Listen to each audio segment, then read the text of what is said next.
I'm on a mission to find the best companies that are making bags here in Australia and New Zealand. Today I wanted to talk about some of the companies that I have found that are giving us those amazing bags on the more affordable end of the scale.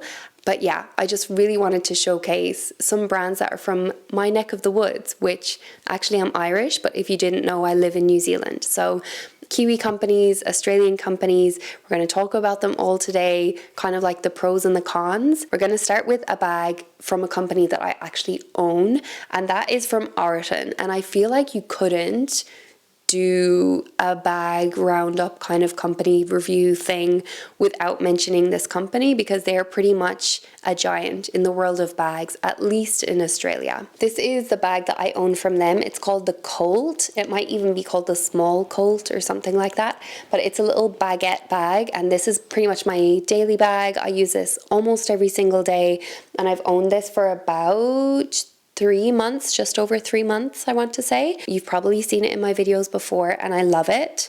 Oroton is a company that was started in 1938, so they've been around for a hot minute. As far as their designs, like, I cannot fault them. They're impeccable. They do amazing designs. They are so affordable for the quality that you get. I think the quality of the bags is like, it's there. It's not the premium level, but it's definitely good enough if you want to just have it as your everyday bag, your throw on and go bag. You don't have to be too precious with these bags because you know you didn't spend like $5,000 on them or whatever, but they still look so good. Like, I love this bag and I feel amazing when I wear it, and it has so much functionality that I just really appreciate. Oroton do ship internationally, so if you wanted to get your hands on them, you definitely can. However, the best priced Oroton bags are on their outlet store, and I think that they only ship to Australia and New Zealand. Bonus points if you live here, but if you don't, you will have to either buy them at full price or use a mail forwarding service if you really want to get them at the sale price.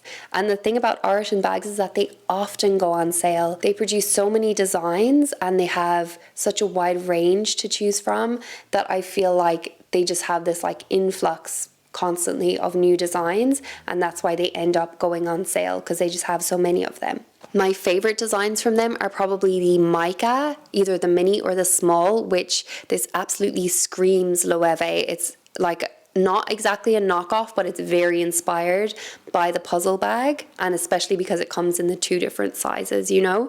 But it's such a nice looking bag, and just knowing the quality of their materials, I feel like it's such a good price for the style and the design and the quality. Or the small Florence bag as well, which is a shoulder bag, and I believe it comes with a longer crossbody strap as well. Something that I love about Oroton bags is that they often have this kind of ring here on the side, and the straps then are completely removable. So this is my like small shoulder strap for my bag, and you can take it off completely, or you can leave it on so that it kind of like dangles and hangs there, almost like this extra kind of accessory hanging on the bag. Sometimes I like that look, having both handles on at the same time, and sometimes I just want to take it completely off, and I just really like having the option to do both. The one con that I will say about Oroton is that there is pretty much no transparency on their website as far as where they source their leather, what their supply chain is like, what their ethics are, what they stand for. There's nothing in the realm of like kind of social giving or like anything like that. So we don't know if they kind of partner with any charities. I don't know if they give back to society. I don't know where they source their leather from. I don't know what their certifications are. There is no transparency as far as I can see on their website. And so that for me is a big con of the company. For you, it might be different, it might mean absolutely nothing to you. But if you do go on their website looking for some sort of further information about how their bags are made, where their stuff comes from, you won't be able to find it. And yeah, just full disclosure. So that's Oroton from Woe to Go. Leave me a comment below which of these bags is your favorite if you watch to the end, or which of these companies. Oh my God, before I forget, If you have purchased a bag from any of these companies, please leave your like mini reviews down below so that we can all kind of use it as a reference as well. It's always really useful to hear other people's reviews, especially kind of like non-sponsored, kind of unfiltered and like real and raw, like from people that actually have been using bags, and like what you actually think of the bag or the company as well. That's super useful for me and for other people to know as well. The next company I wanted to talk about is a New Zealand company. It's called La Tribe, and I have one of their bags here too, which I adore and love. Again, they're in the same kind of price point, sort of like lots of their bags are around the kind of 300 to 500 range. They began as a shoe company and they've only started doing bags in the last year. They started their bag line in 2023. It's 2024 now if you're watching this in real time. So yeah, they were founded in 2015 mainly with shoes, and then they've just started doing bags as well and branching out into that, which for me is amazing because they are making affordable bags. So checking from my notes, they're handcrafted by artisans in Spain, Italy, Indonesia and India. And it's kind of not clear from the website whether like where the bags are made or whether that's just shoes. So I'm not entirely sure where the bags specifically are made, but that is the information that I was able to find from their website. They are, of course, very design led. They have actually just released a bag which is a dead ringer for the La Mer croissant bag. If you're into that, it looks the same. It has the same kind of stitching on the side and the same non-adjustable long handle. It looks really good actually, but so affordable compared to the price of the La Mer bag. They're calling it the Half Moon bag and it's about $300 New Zealand. So I have had my eye on their little beaded bags. They look so good. I want all of them. They're amazing. The bone one is so beautiful and it's $150. This is the bag of theirs that I own. I think this is called the Amelia, and of course this is also very inspired by the kind of dragon diffusion bags which are having a moment at the moment with the woven leather.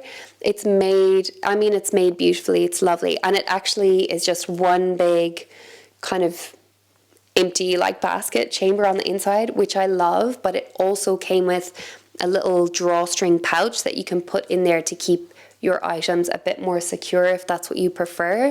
But for me, the black is just so hard to see any of your things and everything just gets lost in there in this big kind of like dumpling shaped thing. So the bag that was inside it is completely removable, thank goodness, because now I just get to use my bag exactly as I like to use it, which is just this kind of big open cavern. I'm happy with the quality of it. Is it the same quality as say like a Dragon Diffusion would be and like on that premium end? No, it's not, okay? But it is definitely like a durable quality. It's good enough quality for every day. And I have not noticed any kind of significant wear and tear, especially on the base where it obviously sits and where it's going to get the most wear and tear. So love that bag, and I've owned that bag for a few months now as well and used it very, very often. I'm not really the girl to own 20 handbags, to be honest with you. I'd rather have like a small collection of like ones that I really love and just use again and again and again. And either way, I'm super happy with this, and I think it just looks really, really premium, especially for the price, which again was about $300 New Zealand. On the website, it says it's hand woven from genuine leather using traditional hand weaving techniques, or traditional basket weaving techniques, sorry. And yeah, anytime you see the words genuine leather, you know that it's on the like cheaper end of the spectrum, which is obvious. Like, you're not going to get premium leather for $300. That's probably just not going to be the case for most companies. And yeah, again, as far as the cons, it's kind of disappointing, but there is no transparency on the website as far as like where they source their materials, what their supply chain is like, yada yada yada. You'd be hard pressed to find any information of that ilk. It's sort of just a bit of a question mark. I don't have any more information to share with you there. The next company is called St. Agni. This is an Australian brand. They were born in Byron Bay, which is a lovely area of Australia if you've ever visited.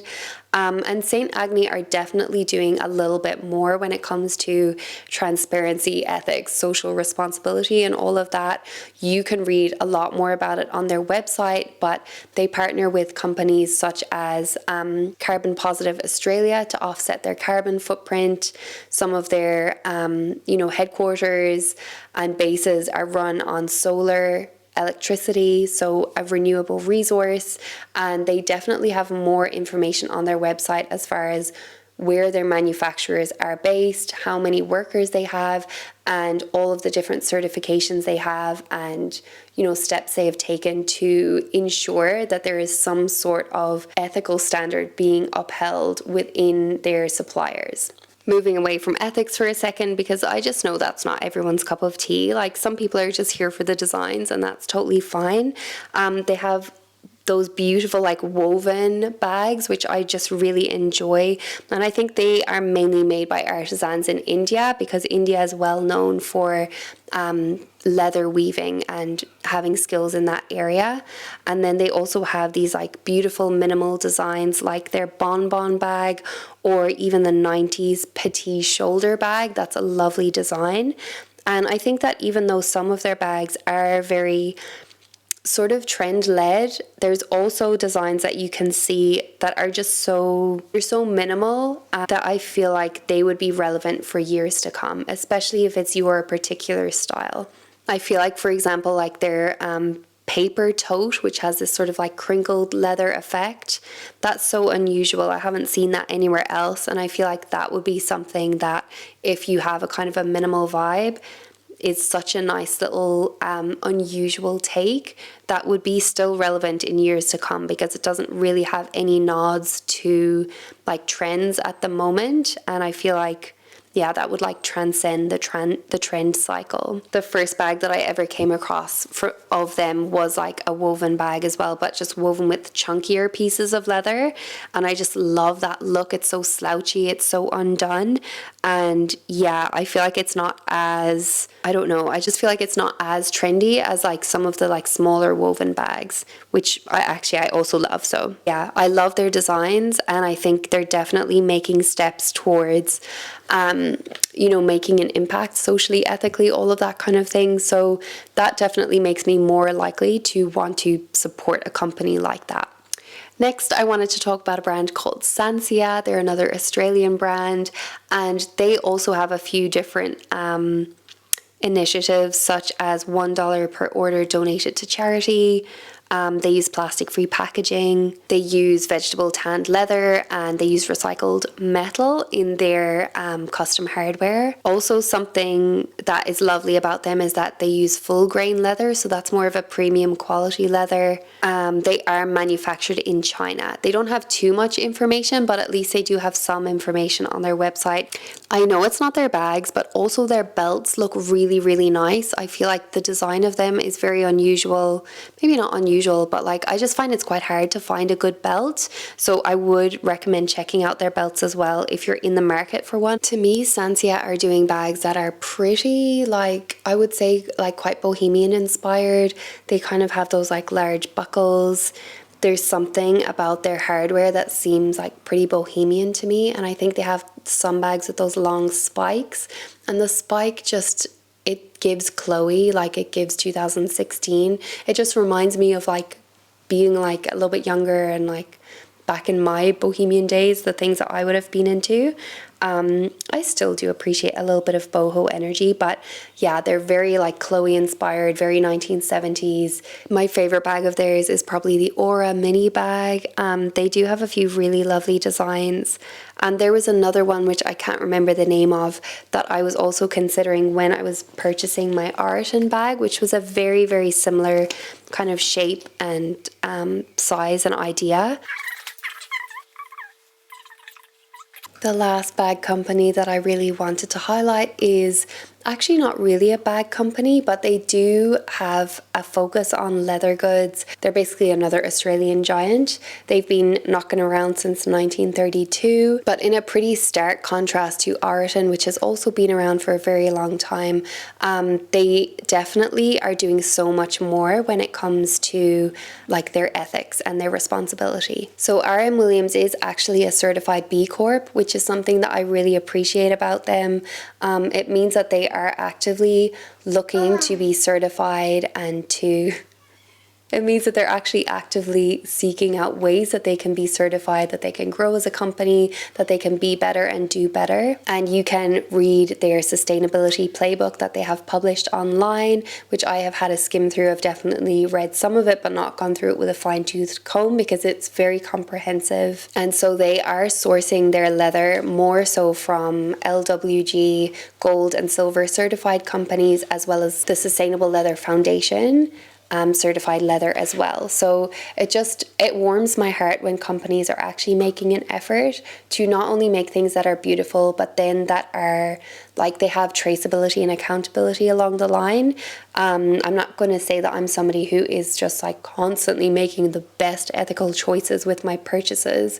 Obviously not, but I do my best. And I just appreciate companies that are also trying their best as well. So they do have a smaller bag selection because they're not exclusively a bag company, mainly in the kind of $300 to $500 range, and again like very heavily kind of Western inspired, 70s inspired. They have that classic kind of saddlebag shape for their little kind of classic crossbody bag, and this is like one of those bags that's so indestructible. Like you will have this for decades. I have a bag very similar to this, which I inherited, aka stole from my sister.